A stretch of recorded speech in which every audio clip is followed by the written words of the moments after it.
ये कहना चाहूंगी कि सारे के सारे ट्रीटमेंट्स बीमारी हटाते हैं जी। लेकिन आयुर्वेद का प्रयोजन इससे थोड़ा सा आगे बढ़ के है और वो ये है कि प्रयोजनम चा अस्य स्वस्थस्य स्वास्थ्य रक्षणम आतुरस्य विकार प्रशमनम चा, कि हम किसी भी बीमारी को हटाएं, रोगी को ठीक करें, ये तो हमारा प्रयोजन है ही, पर साथ ही साथ स्वस्थ व्यक्ति हमेशा स्वस्थ बना रहे, ये भी हमारा क्षमा यानी कि ट्यूबरकुलोसिस।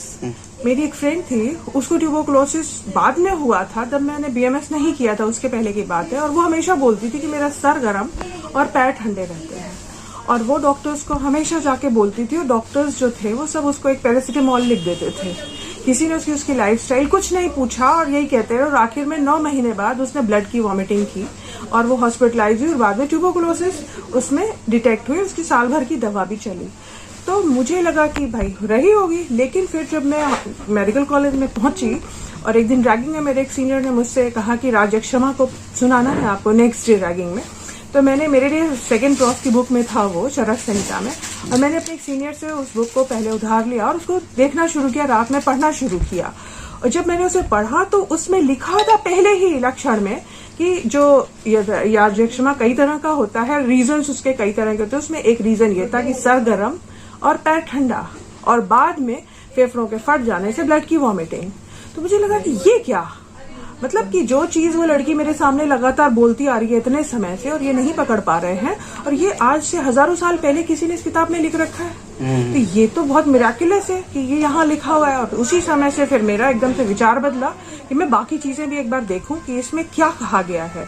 तो मैंने फिर हर लाइन को आयुर्वेद की जीना शुरू किया और डिटेक्ट किया और पाया कि जो कुछ भी हमारे टेक्स्ट में लिखा है, हमारे शास्त्रों में आचार्य चरक ने, आचार्य सुश्रुत ने, आचार्य वाग्भट ने, अक्षरक्ष सत्य है। मैंने 5 साल पहले आयुर्वेद में अपनी पढ़ाई पूरी की, 1 साल इंटर्नशिप करी रुड़की से और फिर कानपुर में उर्सला हॉस्पिटल से अपनी इंटर्नशिप करी। अच्छा। फिर उसके बाद पतंजलि का एग्जाम दिया और उसके बाद इस पोस्ट पे यहाँ पर है। हम आसान चीजों को नहीं पकड़ते जी।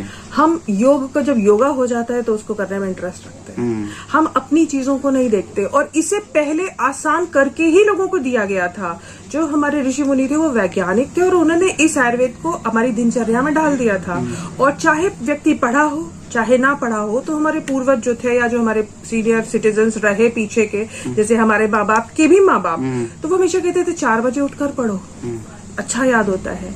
आज बच्चे क्या करते हैं, रात में जग के पढ़ते हैं और सुबह सोते हैं, लेकिन सुबह सोने से जठराग्नि मंद होती है और फिर बीमारियां जनरेट होती हैं। इसलिए छोटे मतलब उम्र में ही 20 साल की उम्र में ही 50 बीमारियां मिलने लगी है। एस्थेमा बहुत कॉमन है, बाल झड़ना बहुत कॉमन है, डाइजेशन खराब होना बहुत कॉमन है, और कई बारी फास्ट फूड और इन सब के चक्कर में कैंसर और बड़ी बड़ी बीमारियां भी मिलने लगी है। कई दशकों की पीढ़ियां जिन्होंने अपना जीवन अंत में बुढ़ापे में सिर्फ बीमारियों को ये मान लिया कि हमारा फेट है, कि हमको तो अब इन दवाओं के साथ ही जीना है और हम इन्हीं के साथ मर जाएंगे। और एक दवा ने दूसरी बीमारी को जनरेट किया, दवाओं ने एक बीमारी को रोका नहीं, छिपाया, ताकि पेशेंट को थोड़ी देर रिलीफ मिल जाए, लेकिन उसके साइड इफेक्ट्स से उसे दूसरी चीजें मिलती चली गई। तो इसे आयुर्वेद में उपचार नहीं कहा जाता है। आयुर्वेद में उपचार ये कहा जाता है कि जब बीमारी खत्म हो और कोई भी उसके आगे का उपद्रव ना हो, वही चिकित्सा है। तो ये वाली लाइन आयुर्वेद वाली तो प्रूव नहीं हुई, तो लोग बहुत घर बार बेच करके, बहुत महंगे ऑपरेशन, बहुत महंगे हॉस्पिटल्स, बहुत महंगी दवाइयां करने के बावजूद भी अंत में दवाइयों के साथ ही बीमार होकर मर गए। तो वो सब भुक्तभोगी लोग, जब कहा जाता है उनसे कि आपका ऑपरेशन टल सकता है और वाकई टलता है, कहा जाता है उनसे आपकी बीमारियां ठीक हो सकती हैं, आप फॉलो कीजिए, तो वो जब उस रास्ते पे बढ़ते हैं तो उनको रिलीफ मिलनी शुरू हुई है। और वो रिलीफ जो है उनको उनके सपोर्ट ने हमें मजबूत किया है। और जब एक व्यक्ति ठीक होता है और वो उधर से कहता है हाँ हम ठीक है, और हम इधर से कहते हैं हाँ ये लिखा है यहाँ पर ये ठीक करेगा, और वो कोई भी रटंत विद्या नहीं है, वो साइंटिफिकली प्रूव्ड है। और इस समय हम अपनी दिनचर्या से ही बीमारी बुलाते हैं, आहार प्लस विहार से बुलाते हैं हम बीमारियां। अगर हम अपने आहार और विहार को संयमित कर लें और भोजन को नियमित रूप से समय के साथ अपनी बॉडी की बायोलॉजिकल क्लॉक को समझ लें, जिसके लिए नोबेल प्राइज अब मिल रहे हैं लोगों को, तो वो सारी चीजें अपने हजारों साल पहले वो जानते थे और बता कर गए। लेकिन आम व्यक्ति अगर उसे पब्लिक में नहीं समझा सकता है तो वो कह ही नहीं पाता कि आयुर्वेद कैसे काम कर रहा है। आयुर्वेद की साइंस को जानने के लिए नैनो टेक्नोलॉजी जाननी पड़ेगी। नैनो टेक्नोलॉजी आज का सबसे लेटेस्ट विषय है, कि जो मॉलिक्यूल्स अभी तक पढ़े गए उसकी भी 10⁻⁻10 की जो उसकी साइज है उसके ऊपर वर्क करती हैं ये औषधियां। कैसे ब्लड में जाकर के ये तुरंत के तुरंत समाधान निकालती हैं। आयुर्वेद कोई लेट विद्या नहीं है, आयुर्वेद इंस्टेंट कवर करती है। 80 प्रकार की वात व्याधियां हैं, 40 प्रकार की पित्त व्याधियां हैं, 20 प्रकार की कवच व्याधियां हैं। प्लस आचार्य चरक उसके बावजूद भी लिख गए कि अगर आप किसी भी बीमारी का नाम नहीं जानते हैं तो भी आप चिंता मत कीजिए। बीमारियां वात पित्त कफ के विषमता से बनती हैं। वात पे वातज पित्तज भी होती है, वात कफज भी होती है, कफ पित्तज भी होती है, तीनों दोषों से भी होती है, सन्निपातज भी होती हैं। उसके बावजूद भी अगर आप किसी बीमारी का नाम नहीं जानते तो आप सिर्फ तीनों दोषों को पकड़ के उसके तीनों दोष सीधे कीजिए, आप पहुंच जाएंगे रिजल्ट तक। इसको बोलते हैं युक्ति प्रमाण, युक्ति चिकित्सा। बात ये 3 उंगलियों से इस तरह से ये जो रेडियल नर्व है इसके ऊपर इस तरह से, आजकल रेडियल नर्व है, आयुर्वेद में इसे वात पित्त और कफ कहा जाता था। पहली उंगली वात को, दूसरी पित्त को, तीसरी कफ को बताती है। ये दोषों का ही पकड़ना है जिनके बारे में मैंने आपसे अभी बात की। इनके लक्षण लिखे जा चुके हैं। आप इन उंगलियों से पहचानते हैं कि कौन सी नाड़ी चल रही है और उस नाड़ी से आप वो लक्षण रिलेट करते हैं और आप उसकी बीमारी पकड़ लें। इस समय जो योगग्राम में हो रहा है वो अद्भुत है। हम जानते ही नहीं है कि हम कितने अच्छे ढंग से जी सकते हैं जी। हम अपनी हर सांस को व्यर्थ करते जा रहे हैं। आप एक बार जाकर के उसमें 5 दिन बिताइए, आपको लगेगा मनुष्य होने का असली अर्थ पता चलेगा और सारे दोष उसी दिनचर्या से ही किनारे हो जाएंगे। तीसरे दिन ही लोगों में चेंज है और वो चीजें मार्केटाइज नहीं है।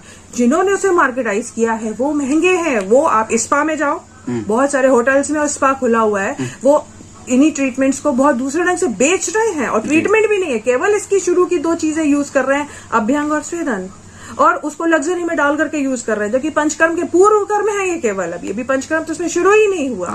पंचकर्म एक बहुत साइंटिफिक प्रोसेस है। साउथ इंडिया में इसका पूरा डेमोन्स्ट्रेशन है, लोग इसको यूज कर रहे हैं, इस पे जी रहे हैं और वहां पर लोगों को बीमारी से बाहर ला रहे हैं। उसका बहुत सम्मान है वहां पर और वो चीजें स्वामी जी ने करी और अद्भुत ढंग से करी हैं। यज्ञ चिकित्सा हमारी पूरी हर चीज को जो किताबों में लिखी थी उसे जीवित करके सामने रखा हुआ है और यूज करने पर एक स्वतः ही आप में एक बड़ा चेंज आएगा। नमस्कार, आप हैं कानपुर के काजी खेड़ा शिव कटरा लाल बंगला स्थित पतंजलि चिकित्सालय की चिकित्सक डॉक्टर वंदना गुप्ता। जैसा कि हम सभी जानते हैं कि योग गुरु बाबा रामदेव तथा आचार्य बालकृष्ण एवं उनकी संपूर्ण टीम के अप्रतिम प्रयास से न केवल भारत बल्कि पूरे विश्व का ध्यान योग तथा आयुर्वेद की ओर केंद्रित हुआ है।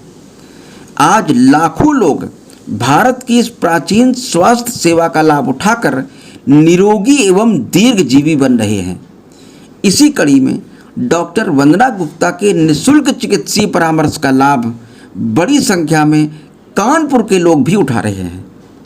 प्रस्तुत है पतंजलि चिकित्सालय काजी खेड़ा शिव कटरा लाल बंगला कानपुर की चिकित्सक डॉक्टर वंदना गुप्ता से आयुर्वेद, योग तथा पतंजलि चिकित्सालयों की सेवाओं के संदर्भ में 24 जून 2023 को हुई विस्तृत बातचीत।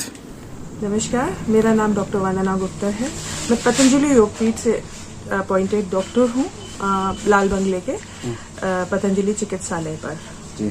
और मैंने BMS अपना कंप्लीट किया हुआ है और पंचकर्मा में मेरी स्पेशलिटी है। ये आयुर्वेद से रुचि कैसे पैदा हुई आपके मन में? बहुत अच्छा क्वेश्चन है, क्योंकि आयुर्वेद में मैंने कुछ ऐसी चीजें पाई जो कि बहुत आसानी से उसमें लिखी हुई थी। जैसे कि एक बहुत छोटा सा उदाहरण देती हूँ मैं आपको कि सबसे पहले ये हुआ कि राजयक्षमा यानी कि ट्यूबरकुलोसिस, मेरी एक फ्रेंड थी, उसको ट्यूबरकुलोसिस बाद में हुआ था, तब मैंने BMS नहीं किया था, उसके पहले की बात है। और वो हमेशा बोलती थी कि मेरा सर गर्म और पैर ठंडे रहते हैं और वो डॉक्टर्स को हमेशा जाके बोलती थी और डॉक्टर्स जो थे वो सब उसको एक पैरासिटामोल लिख देते थे। किसी ने उसकी लाइफस्टाइल कुछ नहीं पूछा और यही कहते रहे और आखिर में 9 महीने बाद उसने ब्लड की वॉमिटिंग की और वो हॉस्पिटलाइज हुई और बाद में ट्यूबरकुलोसिस उसमें डिटेक्ट हुई। उसकी साल भर की दवा भी चली। तो मुझे लगा कि भाई रही होगी, लेकिन फिर जब मैं मेडिकल कॉलेज में पहुंची और एक दिन रैगिंग में मेरे एक सीनियर ने मुझसे कहा कि राजयक्षमा को सुनाना है आपको नेक्स्ट डे रैगिंग में, तो मैंने मेरे लिए 2nd प्रॉफ की बुक में था वो चरक संहिता में, और मैंने अपने एक सीनियर से उस बुक को पहले उधार लिया और उसको देखना शुरू किया, रात में पढ़ना शुरू किया और जब मैंने उसे पढ़ा तो उसमें लिखा था पहले ही लक्षण में कि जो यादृक्षमा कई तरह का होता है, रीजंस उसके कई तरह के होते हैं। उसमें एक रीजन ये था कि सर गर्म और पैर ठंडा और बाद में फेफड़ों के फट जाने से ब्लड की वॉमिटिंग। तो मुझे लगा कि ये क्या, मतलब कि जो चीज वो लड़की मेरे सामने लगातार बोलती आ रही है इतने समय से और ये नहीं पकड़ पा रहे हैं, और ये आज से हजारों साल पहले किसी ने इस किताब में लिख रखा है। तो ये तो बहुत मिराकुलस है कि ये यहाँ लिखा हुआ है। और उसी समय से फिर मेरा एकदम से विचार बदला कि मैं बाकी चीजें भी एक बार देखूं कि इसमें क्या कहा गया है।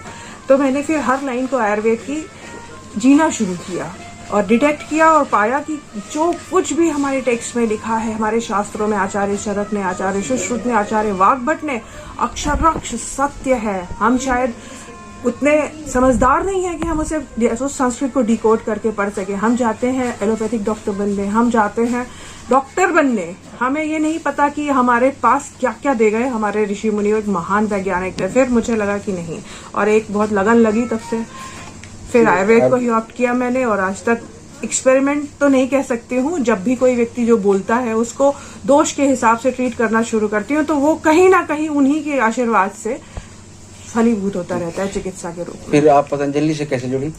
मैंने यहाँ पर एक बार अपना एग्जाम दिया और सबसे बड़ी बात है कि जिस कॉलेज में मैं पढ़ती थी वो हरिद्वार में ही था। अच्छा। ऋषिकुल स्टेट आयुर्वेदिक कॉलेज से मैंने अपना कंप्लीट किया है BMS। और वहीं से थोड़ा ही दूर पर कनखल में स्वामी जी ने उन दिनों, मेरा बैच था 98 बैच, और मैंने 99 में वहां पर 98 के एंड में सिलेक्शन हुआ था, तो 99 से स्टार्ट किया था जनवरी से। और 2000 में स्वामी जी ने कनखल में शुरू किया और उस समय उन्होंने हमारे कॉलेज में ही आकर हम सारे बच्चों को, आयुर्वेद के बैच को, चंडी देवी और मनसा देवी के टूर करवाए। और उससे पहाड़ से उतरते समय आचार्य जी ने काफी पौधों के बारे में हम लोगों को बताया। और वो सारे पौधे उस समय, चूंकि मेरे को बहुत इंटरेस्ट था आयुर्वेद में, जब सीख रही थी मैं, तो उन्होंने काफी क्वेश्चंस भी मैंने उनसे पुट अप किए और उन्होंने बहुत क्वेरीज हमारी शांत की। उसके बाद फिर उनके शिविर शुरू हुए, शुरू में कनखल में, तब पतंजलि योगपीठ नाम नहीं था, दिव्य योग के नाम से था। वहां पर हम लोगों ने जाके योग करना शुरू किया क्योंकि प्रैक्टिकली करा रहे थे वो। फिर उसके बाद हमें धीरे धीरे उन्होंने अपनी एक एग्जाम की मतलब कोर्स स्टार्ट किया। हमने उनका एग्जाम दिया और उस एग्जाम में हमारा सिलेक्शन हो गया। तो सिलेक्शन हुआ, हाँ। फिर उसके बाद से फिर हम पतंजलि में ही, वहीं पे पहले हरिद्वार में ही रहे। फिर हरिद्वार से मेरा पोस्टिंग कानपुर में हुई। तो फिर मैं कानपुर में हूँ। तो एक पतंजलि के अपॉइंटेड डॉक्टर है आप कानपुर में? हाँ जी, मैं पतंजलि से अपॉइंटेड डॉक्टर हूँ। तो आज लगभग 98 से आप मेडिकल क्षेत्र से जुड़ी हुई हैं, ट्रेनिंग कर रही थी। उसके बाद में फिर आयुर्वेद से जुड़ गई।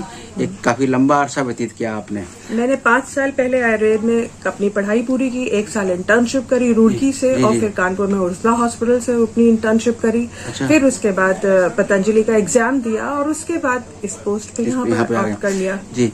तो ये अब तक का जो निष्कर्ष था, एक जब आपने जो कि जीवन में एक प्रैक्टिकल किया था राजा क्षमा का और उसको एज इट इज पाया, तो ये आयुर्वेद के प्रति विश्वास जो पुराना हमारा है वो कैसे वापस लौट सकता है? क्या है इसके लिए करना चाहिए? आसान है। हम आसान चीजों को नहीं पकड़ते हैं जी।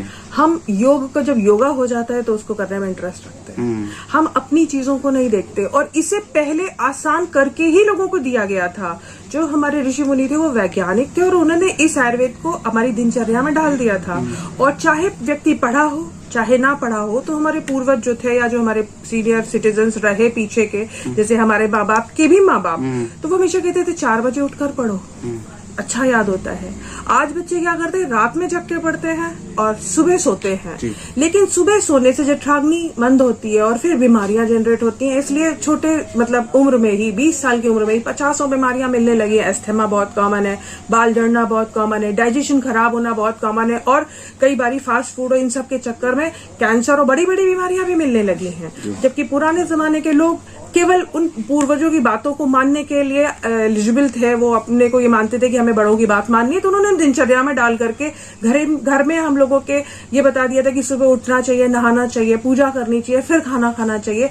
ये आयुर्वेद की दिनचर्या के चैप्टर में आचार्य चरक लिख कर गए हैं। भोजन की आचार संहिता बताकर गए, हमें किस तरह के कपड़े पहनने चाहिए, रात्रिचर्या हमारी क्या होनी चाहिए, हमें खाना किस समय पर खाना चाहिए, खाना खाने के कितने प्रकार हैं, समशन, प्रमिताशन, अनशन। अनशन शब्द तो आपने सुना ही होगा कि खाना नहीं खाना। समशन माने कि बैलेंस डाइट करना, प्रमितासन माने कम खाना, अध्यशन माने बार बार खाना, विषमासन यानी कि बेटाइम खाना खाना। तो इस तरह से इन सब से हमारी जठराग्नि पर जो फर्क पड़ते हैं वो सारी चीजें जो है वो आयुर्वेद में बहुत अच्छे से मेंशन है, मात्रा शीति और तस्या शीति अध्याय में सूत्र स्थान में। तो ये आयुर्वेद की बहुत बड़ी खूबी है कि सब चीजें उसमें लिखी हैं, हम आसान चीजों की तरफ नहीं जाते। तो ये जो एक बहुत बड़ा कई शताब्दियों का एक तरह से गैप रहा, कई शताब्दियों बीच में ही जो आयुर्वेद को स्थान नहीं मिला, उसके बाद में मेडिकल ये जो अंग्रेजी दवाइयां आ गई। तो अब जो प्रयास इस समय चल रहे हैं, जैसे पतंजलि इसमें बहुत आगे है और आप जैसे लोगों का चूंकि उसको सपोर्ट मिल रहा है तो और कॉन्फिडेंस से वो लगा हुआ है। तो अब तक हम कितना कवर कर पाए हैं उस चीज से, वो गैप को पूरा करते हुए कितना फिल कर पाए उसको? सर इसमें हमने नहीं, पब्लिक ने शायद बहुत सफर करके इस गैप को समझा है जी। हम तो आज मदद करने के लिए तैयार है और हम भी सीख करके देख रहे हैं चीजों का अचंभित होकर के कि कितना सुंदर ढंग से कवर किया जा सकता है। लेकिन एक्चुअली भुक्तभोगी पब्लिक रही है जी। वो जो कईयों दशकों की पीढ़ियां जिन्होंने अपना जीवन अंत में बुढ़ापे में सिर्फ बीमारियों को ये मान लिया कि हमारा फेट है कि हमको तो अब इन दवाओं के साथ ही जीना है और हम इन्हीं के साथ मर जाएंगे। और एक दवा ने दूसरी बीमारी को जनरेट किया, दवाओं ने एक बीमारी को रोका नहीं, छिपाया ताकि पेशेंट को थोड़ी देर रिलीफ मिल जाए, लेकिन उसके साइड इफेक्ट से दूसरी चीजें मिलती चली गई। तो इसे आयुर्वेद में उपचार नहीं कहा जाता है। आयुर्वेद में उपचार ये कहा जाता है कि जब बीमारी खत्म हो और कोई भी उसके आगे का उपद्रव ना हो, वही चिकित्सा है। तो ये वाली लाइन आयुर्वेद वाली तो प्रूव नहीं हुई, तो लोग बहुत घर बार बेच करके बहुत महंगे ऑपरेशन, बहुत महंगे हॉस्पिटल्स, बहुत महंगी दवाइयां करने के बावजूद भी अंत में दवाइयों के साथ ही बीमार होकर मर गए। तो वो सब भुक्तभोगी लोग, जब कहा जाता है उनसे कि आपका ऑपरेशन टल सकता है और वाकई टलता है, कहा जाता है उनसे आपकी बीमारियां ठीक हो सकती हैं, आप फॉलो कीजिए, तो वो जब उस रास्ते पे बढ़ते हैं तो उनको रिलीफ मिलनी शुरू हुई है। और वो रिलीफ जो है उनको उनके सपोर्ट ने हमें मजबूत किया है। और जब एक व्यक्ति ठीक होता है और वो उधर से कहता है हाँ हम ठीक है, और हम इधर से कहते हैं हाँ ये लिखा है यहाँ पर ये ठीक करेगा, और वो कोई भी रटंत विद्या नहीं है, वो साइंटिफिकली प्रूव्ड है। और इस समय तो रिसर्चेस भी बड़ी तेजी से हो रही हैं। हम आगे की सीरीज में आपसे कई बीमारियों के बारे में बात भी करेंगे और उनके रिसर्च के बारे में भी बताएंगे कि कैसे क्या चल रहा है, कितना आगे पहुंच चुकी है एविडेंस, कैसे। अब क्योंकि लोगों ने हमेशा सवाल किया कि आप बताइए क्यों और कैसे। तो यहाँ पर एक तकलीफ हमेशा लोगों को समझने में रही आयुर्वेद के, कि आयुर्वेद को बताने वाले लोग बहुत ही उम्दा बुद्धि के लोग थे। यानी कि उनके लिए एक शब्द था आप्त।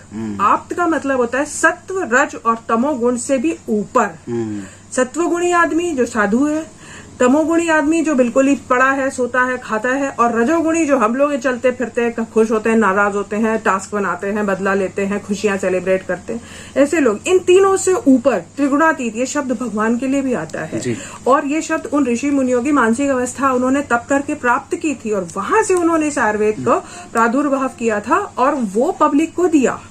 अब व्यक्ति को ये नहीं मालूम था कि उतना ऊंचा वो क्या सोच रहे हैं। आम आदमी या आम बच्चा जब पैदा हुआ तो उतना पढ़ा लिखा या उसने उतनी साधना या चिंतन नहीं किया था वो उतना जान सके, और उसको पढ़ने के लिए भी किताबें इतनी सक्षम नहीं था कि पढ़ सके। और आजकल के समय में संस्कृत को लोग जानते ही नहीं है, तो वो सब में गैप क्रिएट किया। लेकिन उन्होंने उसे जीवनचर्या में डाल दिया था। अब जो मसाले अपने यहाँ हैं वो हमारी इम्यूनिटी ऐसी बढ़ाते हैं कि जो बहुत सारी समस्याओं से हमें बचाती हैं। हम अपनी दिनचर्या से ही बीमारी बुलाते हैं, आहार प्लस विहार से बुलाते हैं हम बीमारियां। अगर हम अपने आहार और विहार को संयमित कर लें और भोजन को नियमित रूप से समय के साथ अपनी बॉडी की बायोलॉजिकल क्लॉक को समझ लें, जिसके लिए नोबेल प्राइज अब मिल रहे हैं लोगों को, तो वो सारी चीजें अपने हजारों साल पहले वो जानते थे और बता कर गए। लेकिन आम व्यक्ति अगर उसे पब्लिक में नहीं समझा सकता है तो वो कह ही नहीं पाते कि आयुर्वेद कैसे काम कर रहा है। आयुर्वेद की साइंस को जानने के लिए नैनो टेक्नोलॉजी जाननी पड़ेगी। नैनो टेक्नोलॉजी आज का सबसे लेटेस्ट विषय है कि जो मॉलिक्यूल्स अभी तक पढ़े गए उसकी भी 10⁻⁻10 की जो उसकी साइज है उसके ऊपर वर्क करती हैं ये औषधियां। कैसे ब्लड में जाकर के ये तुरंत के तुरंत समाधान निकालती हैं। आयुर्वेद कोई लेट विद्या नहीं है, आयुर्वेद इंस्टेंट कवर करती है। आपको कई पेशेंट्स के इंटरव्यू भी मैं दिलवाऊंगी, आप देखेंगे आगे भविष्य में कि कैसे कवर किया है आयुर्वेद।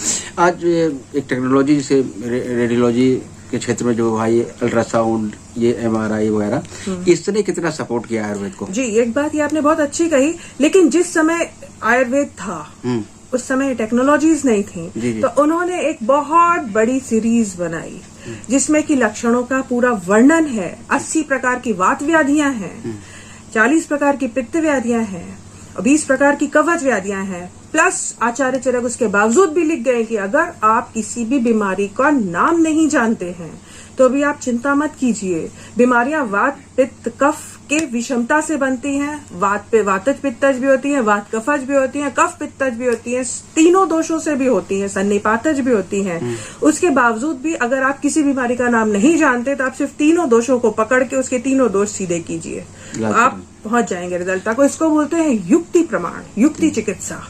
आप इसको उन दोषों को परिमार्जन करते चले जाइए, उसकी बॉडी का शोधन करते चले जाइए, चीजें बहुत अच्छे से ठीक होने शुरू हो जाएंगी। एक पता है जानकारी मिलती, पुराने लोग नाड़ी से पकड़ते थे, आप कहाँ पे आयुर्वेदिक नाड़ी गान का भी है उसमें? बिल्कुल बिल्कुल, नाड़ी भी तो वात, ये 3 उंगलियों से जी इस तरह से जी, ये जो रेडियल नर्व है इसके ऊपर इस तरह से, आजकल रेडियल नर्व है, आयुर्वेद में इसे वात पित्त और कफ कहा जाता था। जी, पहली उंगली वात को, दूसरे पित्त को, तीसरी कफ को बताती है।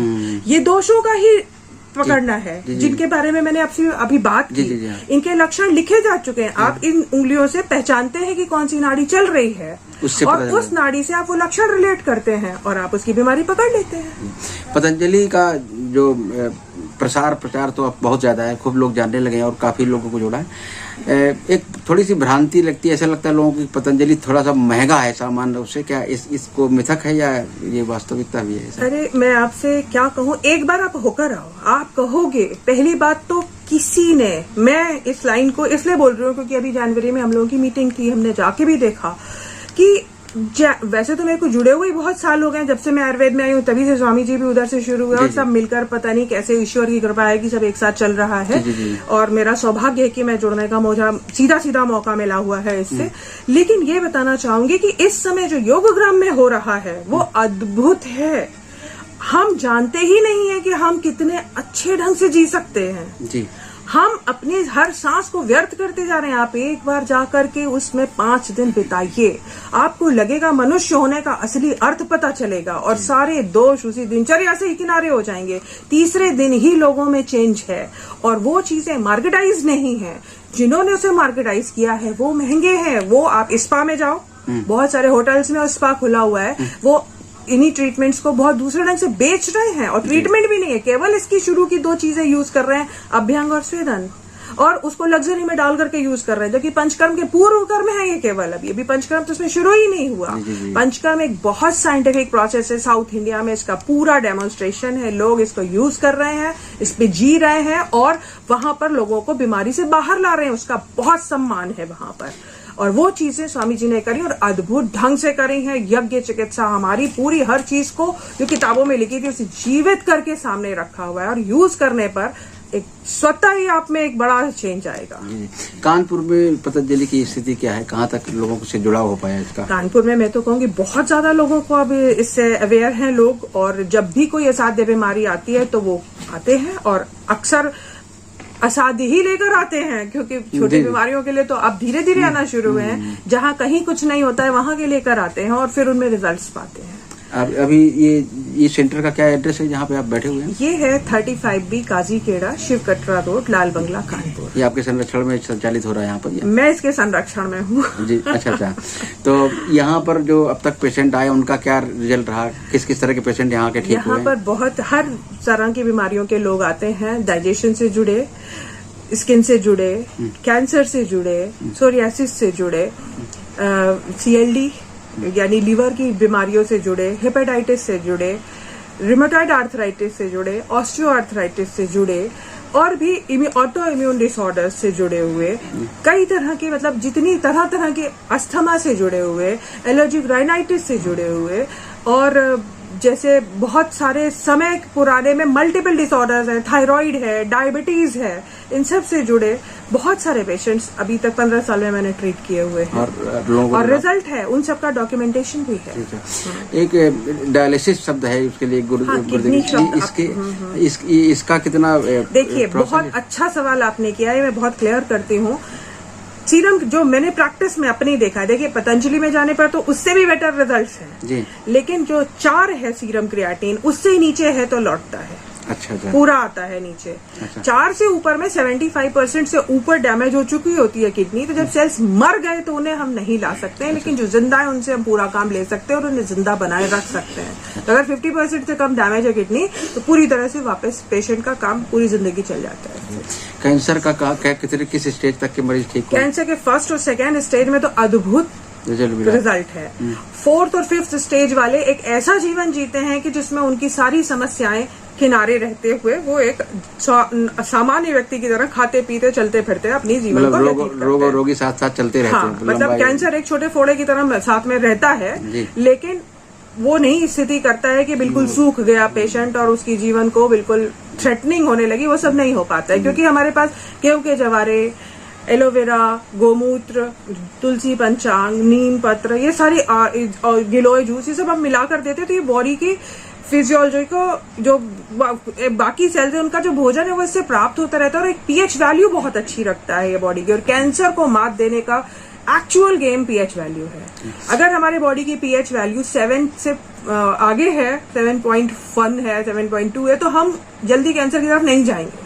लेकिन अगर ये पीएच वैल्यू 7 से 6.9 की तरफ जाएगी तो क्या ऑन्कोजीन्स एकदम से अपना रूप दिखाने लगते हैं और हम सबके अंदर मौजूद हैं वो। लेकिन उनको माहौल मिलता है ट्रिगर करने का और वो ट्रिगर होकर के आते तो हम उस पीएच वैल्यू को मेंटेन कर देते हैं, फिर हम उसमें जो टॉक्सिन्स उसने क्रिएट किए वो निकाल देते हैं, फिर हम उस सेल्स को जो भाग रहे हैं वृद्धि कर रहे हैं उनको रोकते हैं, उनके ऊपर लगाम लगाते हैं, उनको घटाते हैं, तो ये रिजल्ट देते हैं, सामने सामने रिजल्ट देते हैं। कानपुर की जनता को क्या कहना चाहिए, क्या मैसेज देना चाहेंगे इस संदेश इस अपने सेंटर की तरफ से? मैं तो ये कहूंगी कि बिल्कुल आप अपनी जिंदगी में योग प्लस आयुर्वेद को अपनाएं, पूरी तरह से अपनाएं और अपने आने वाली पीढ़ी को जो आपने पिछली पीढ़ी से सीखा है उसको कतई बताने में शर्माए नहीं, हिचके नहीं। जो हमारे पूर्वजों ने हमें सिखाया है वो बिल्कुल अक्षराक्ष सत्य है। सुबह उठने से हमारी शारीरिक क्षमता, इम्यूनिटी सब बढ़ती है, बहुत अच्छी रहती। कोरोना काल में भी हम सब देख चुके हैं कि किस तरह से आयुर्वेद ने इम्यूनिटी को बढ़ा करके बचाया है। हमारे पास इम्यूनिटी को बढ़ाने का रहन सहन भी है और इम्यूनिटी को बढ़ाने की दवाइयां भी मौजूद हैं। तो आप और हम सब मिल करके इस आयुर्वेद को अपनाएं और योग को अपनाएं और वास्तविक जीवन को जिएं जो हमारा एक्चुअल स्वास्थ्य पे अधिकार है। आपकी बातचीत से सुनने के बाद में वो लोग भी जो अब ये आशा छोड़ चुके हैं जीवन की, ऐसा लगता है कि उन्हें फिर एक बार दोबारा से एक विश्वास पैदा होगा कि हम दोबारा से जी सकते हैं और आगे जीवन को बढ़ा सकते हैं। तो आपसे संपर्क, एक टाइमिंग क्या रहती है आपके यहाँ मिलने की? सर एक छोटी लाइन के साथ फिर टाइमिंग बताती हूँ। मैं ये कहना चाहूंगी कि सारे के सारे ट्रीटमेंट्स बीमारी हटाते हैं, लेकिन आयुर्वेद का प्रयोजन इससे थोड़ा सा आगे बढ़ के है और वो ये है कि प्रयोजनम चा अस्य स्वस्थस्य स्वास्थ्य रक्षणम आतुरस्य विकार प्रशमनम च, कि हम किसी भी बीमारी को हटाएं, रोगी को ठीक करें, ये तो हमारा प्रयोजन है ही, पर साथ ही साथ स्वस्थ व्यक्ति हमेशा स्वस्थ बना रहे, ये भी हमारा प्रयोजन है। स्वस्थ व्यक्ति हमेशा स्वस्थ बना रहे, आपका प्रयोजन आयुर्वेद का प्रयोजन है। यहाँ टाइमिंग क्या रहती है आपकी? यहाँ पर टाइमिंग है 10 बजे से 2 बजे तक, फिर 3 बजे के बाद से बराबर नहीं आपका यही निवास वगैरह सब यही बना? नहीं। अच्छा, इस केवल सेंटर है यहाँ पे, तो 10 से 2 और 3 से 5। हाँ, 3 से 8 बजे तक। और क्या क्या व्यक्ति आता है? कई बार गरीब पेशेंट भी आते हैं, उनके लिए कुछ ऐसे? बिल्कुल गरीब, यो ऑक्सीजन फ्री है। अच्छा, सिलेंडर्स वाली नहीं, जी। वातावरण वाली। और प्राणायाम के जरिए हम उस ऑक्सीजन का भरपूर उपयोग उठाते हैं जी। और वो टेक्निक से जो हमारी बीमारियों को जड़ से हटाती हैं, क्योंकि उससे वो एनर्जी हमको मिलती है और वो एनर्जी अंदर हील करती है जाकर के। तो मतलब दवाइयों के साथ योगा भी कराती हैं आप यहाँ पे? बिल्कुल, यहाँ पर इस जगह नहीं, लेकिन यहाँ से जुड़े जो पार्क है वहाँ पर योग शिक्षक सब योगा कराते हैं। मैं जाकर वहाँ कई बार लेक्चर देती हूँ, कई बीमारियों के बारे में बताती हूँ। और जैसे अभी अंतर्राष्ट्रीय योग दिवस था तो मेरी वहाँ 2 जगह उपस्थिति रही। तो इस तरह से कई जहाँ भी मुझसे बोला जाता है मैं वहाँ जाकर के अपना जो भी योगदान है वो देने के पूरे प्रयास करती हूँ। बहुत अच्छा लगा डॉक्टर साहब आपसे बात करके, और अगले जल्दी ही आपसे फिर हम किसी एक बीमारी पर विशेष तौर पर चर्चा करेंगे ताकि लोगों को उसका लाभ मिल सके आपके माध्यम से, आपके ज्ञान का और इस आयुर्वेद के प्रचार प्रसार का जो बना है, एक तरह से एटमॉस्फेयर जो बना है उसका लोगों तक पहुंचे और लाभ मिले। बिल्कुल, मैं सदैव आपके साथ हूँ। जी, नमस्कार।